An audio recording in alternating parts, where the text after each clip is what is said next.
Hello, everyone, and welcome to Andytology 2026. We have finally made it.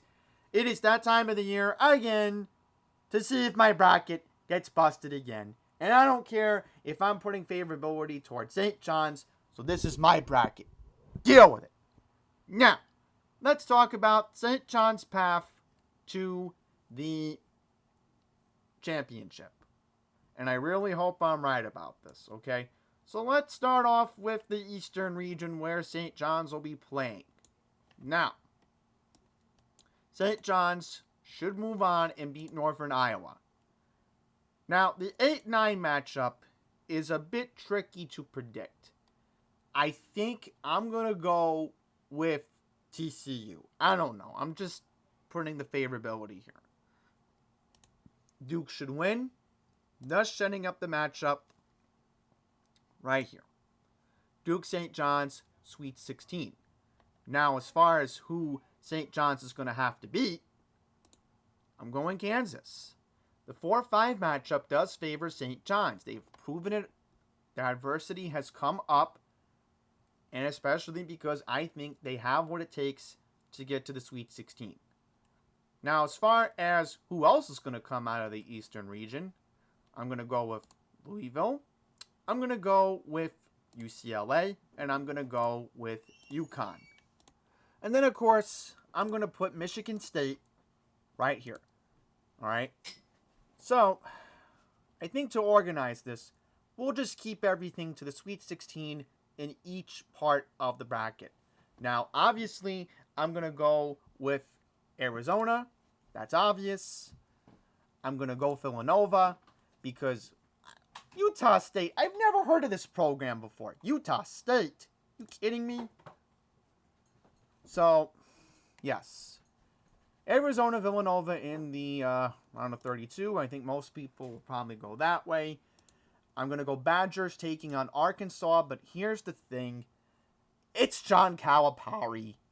So I'm going to put Arkansas, Arizona right here. Okay? Now, as far as Texas and North Carolina State is concerned, I'm going to go upset here, and I think Texas will beat North Carolina State. So, sorry, BYU. I just don't think you have a chance. I'm going to go Gonzaga. I'm going to put Gonzaga here, right? I'm going to put Texas over here in a bit. I'll take Missouri, and I'll take Purdue. I think Purdue will move on to the Sweet 16, okay? So we'll go back to the Sweet 16 in here in just a bit.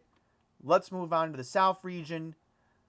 Florida seems to be the team that everybody is riding high on right now, besides Michigan. So we'll get to Michigan in just a bit. 8-9 matchup. I'm going to go Iowa. Power, in terms of what I think has been going on this year, Big Ten looks a bit strong, so has the SEC, so I'm going to take Vanderbilt. You know, Vanderbilt gave Arkansas a crazy competitive game in the SEC championship back on Sunday, so that's where I'll put them. Now, as far as Nebraska, they should move on, another Big Ten school. I'm going to go North Carolina. Maybe one ACC school should move on here. Illinois taking on Penn. You're going to have the Ivy League school lose here. I'm sorry. Then I'm going to put Texas A&M, and then I will take Houston. Because remember, Houston did win this tournament a couple of years ago. So now let's focus on the Midwest region. Again, people are talking about Michigan. People are talking about Florida. People have been talking about Arizona. Duke just seems to be that laugh team. Like, Duke is a one seed. So anyhow, I'm going to take Duke. They should beat UMBC or Howard. Come on. I mean, that's obvious here. Georgia should move on. I don't see St. Louis winning. Come on. Texas Tech. Alabama. I'm going to take Texas Tech here. They might be a strong surprise as a 5. You don't know about that. Tennessee. Virginia, because remember, the Cavaliers did win a championship recently. So don't count Virginia out either. Then I'll go Kentucky, Then I'll go Iowa State. All right. So I'll put Michigan in the Sweet 16. I will take Virginia. Because again, Virginia has been the team that everybody's been looking at as a strong 3. Because again, remember, they just won a championship a couple years ago. I'm liking the Illinois-Houston matchup here. And then I'll put Virginia taking on, and I'll do a shocker here, because I know Kentucky very well. Kentucky. Sweet 16, okay? So now we're going to put a couple teams here, all right? So I think what we'll do is I will take Florida here over Iowa. I will take Vanderbilt, surprisingly, because I think Vanderbilt has enough willpower to, take care of everything. I'm going to go Houston. I think, again, Houston has what it takes. Again, they've won a championship a couple of years ago. I'm going to go, Florida here. I'll take Michigan. And then I will take Virginia. So that's how I think far gone it will be for Kentucky. They will make a little bit of a push as a 7, but I just don't see them going that far because, again, I do like the situation for Virginia, and I do like the situation for Houston. But then Florida is going to be too much for Houston to handle. I like the Gators here. They've proven they've been a strong team all year. And in the round of 4, I will also take Michigan. So I'm going to put Florida here, and I'm going to put Michigan. Now, how is St. John's going to find a pathway to play Florida? So let's get into the logic of how I think that could happen here. So what I'm going to do, I'm going to put St. John's right here. I'm going to put Michigan State here. I'm going to put UConn here. So I think UConn will make a little bit of a run.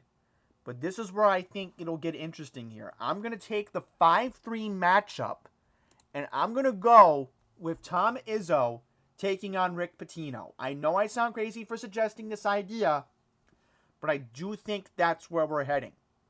If I'm wrong, then I don't know. But I think that's where we could be heading here. So I'm going to go Arizona, and I'm going to go with Gonzaga. Because everybody's riding high on Gonzaga.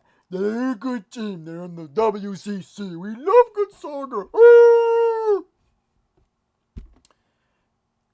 Arizona moves on. So does St. John's. So your Final Four matchup will be the 5-seed St. John's taking on the 1-seed Florida. And this is the experience that will come in for Rick Pitino, I think. I think they will move on to the championship game. And I do think, out of the 1 seeds, I really like Michigan to be that strong team. Because Michigan, not too long ago, I know it was a decade ago, but they have been in the championship game before a while back. So they've had made a run before here. But here's why I think St. John's could win this tournament. I do believe that with Subi Ejiofor, with Dylan Mitchell, and the other guy, he'll come to me on the top of my head, but they have a big 3. All right, they have a big 3 at St. John's that can really, really make a push here. I really do think that, again, everybody talks about Subi Ejiofor, everybody talks about Dylan Mitchell, everybody talks about, I'm trying to find that other guy, Bryce Hopkins. That's the big 3 that St. John's has. The guards, really depends. But St. John's can prove to you that they are ready. Rick Pitino knows there's somebody looking over his shoulder. I'm pretty sure it's the athletic directors at St. John's. And again, this is why they brought Rick Pitino in for this program. They haven't been to a Final Four in almost 40-plus years. Dating back to when Lou Carnesecca was the coach. And just for fun, I'm going to do a crazy moment here. And what I'm going to do is predict a crazy score of the championship game on Monday, April 6th. So I'm going to do 76-74. I know I sound crazy for suggesting a score like that, but here's why I think it's going to be 76-74. St. John's over Michigan. I'm going with this crazy score, and I have this crazy theory that I think St. John's will have the last possession of the game. No team will have a timeout. Right? There'll be a few seconds. They're going to pass the ball to Subi. Subi will make this crazy lay-in shot or like a jump shot near the, not too far from the basket. And Subi Ejiofor will be the hero of New York City. Yay! I don't know. I'm just making this crazy theory, guys. Call me crazy, but that's how I'm going in here. That's my bracket. And I'm going to go with the St. John's Red Storm. And I hope I'm right. I want St. John's to win. And if I'm wrong, you can make me own up to it, okay? Okay, so we'll wrap the video up here. I want to thank you all very much for watching Andytology 2026. So until the next one, please take care.